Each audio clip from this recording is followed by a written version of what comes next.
नमस्कार, मैं किताबो देवी और आज मैं एक बहुत ही संवेदनशील विषय लेकर के आपके सामने आई हूँ, महिला सशक्तिकरण और आत्मनिर्भरता। लेकिन आज का जो विषय है, मैं सिर्फ महिलाओं तक सीमित नहीं रखूँगी।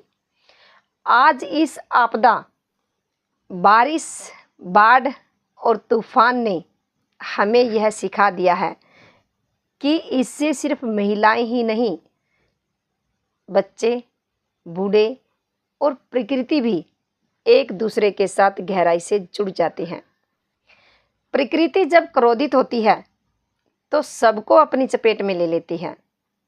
ऐसे विषय में हमें सोचना चाहिए कि कैसे हम आत्मनिर्भर बन सकते हैं और एक दूसरे का सहारा बन सकते हैं।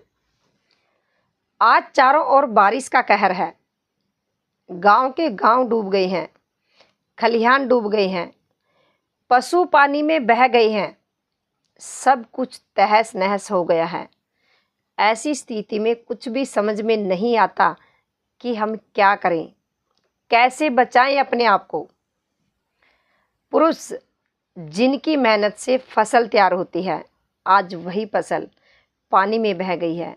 महिलाएं जिन्हें चूल्हे चौके की चिंता रहती है, अपने बच्चों को रोटी खिलाने की चिंता रहती है, आज वो भी परेशान है।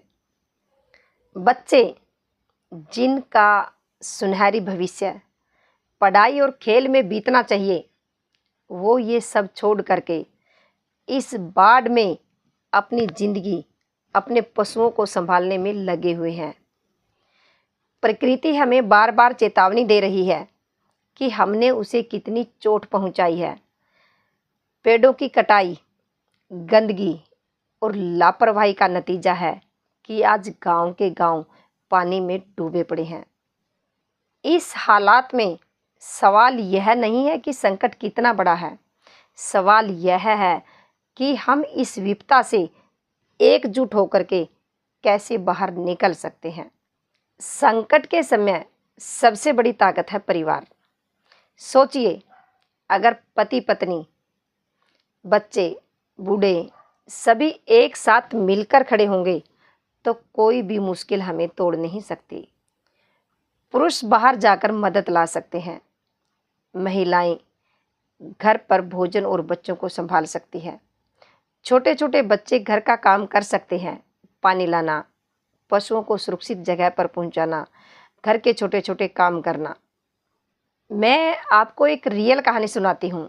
गांव का एक किसान रामलाल, जिसका खेत के लियान पानी में बह गया, कुछ भी नहीं बचा, लेकिन उसकी पत्नी ने कुछ अनाज बचा कर रखा था। इस विपदा की घड़ी में वो अनाज उनको काम आया। उनके बच्चों ने गाय भैंस को ऊंचाई पर बांध दिया। पूरा परिवार एकजुट होकर खड़ा रहा। पानी की मार तो आई, लेकिन हार नहीं मानने दी। यही असली ताकत है, परिवार की एकजुटता। आत्मनिर्भरता केवल महिलाओं के लिए जरूरी नहीं है, यह पुरुषों के लिए भी उतनी ही जरूरी है। आज किसान सिर्फ खेती पर निर्भर रहता है, उसे खेती के साथ साथ अपने अन्य व्यवसाय भी अपनाने चाहिए।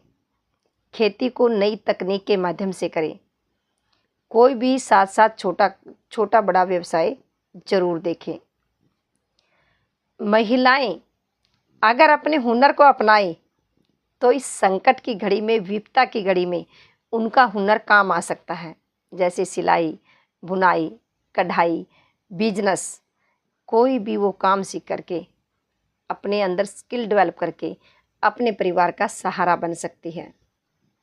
बच्चों को शिक्षा और तकनीकी दोनों सीखनी चाहिए।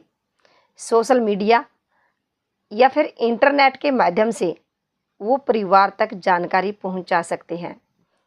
अगर हर परिवार का हर सदस्य आत्मनिर्भर बनेगा तो बाढ़ जैसी आपदा हमें हिला तो सकती है, पर गिरा नहीं सकती। आज की आपदा हमें एक और संदेश देती है कि प्रकृति से मत खेलो। हम पेड़ पौधों को काटते हैं, नदियों को गंदा करते हैं, ज़मीन को खोखला करते हैं। और यही कारण है, जब बारिश आती है, तूफान आता है, तो प्रकृति हमें जवाब देती है। हमें सीखना होगा पेड़ लगाना, जल संरक्षण करना और स्वच्छता अपनाना। जब हम प्रकृति को बचाएंगे, तभी प्रकृति हमें बचाएगी। यही है असली आत्मनिर्भरता, जब इंसान और प्रकृति में संतुलन हो। इस संकट से हमें 3 बातें सीखनी होगी। पहली, स्त्री और पुरुष एक दूसरे के बिना अधूरे हैं। दूसरा, बच्चे देश का भविष्य है और उन्हें ऐसे संकट से लड़ने की सीख देनी होगी। प्रकृति हमारी माँ है और उसका हमें सम्मान करना होगा।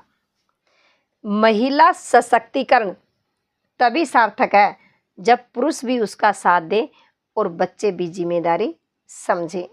आप सभी का धन्यवाद। आइए आज हम सब मिलकर एक संकल्प लें, चाहे महिला हो, पुरुष हो या फिर बच्चे हों, हम सब आत्मनिर्भर बनेंगे, एक दूसरे का सहारा बनेंगे और प्रकृति के साथ संतुलन में जीना सीखेंगे।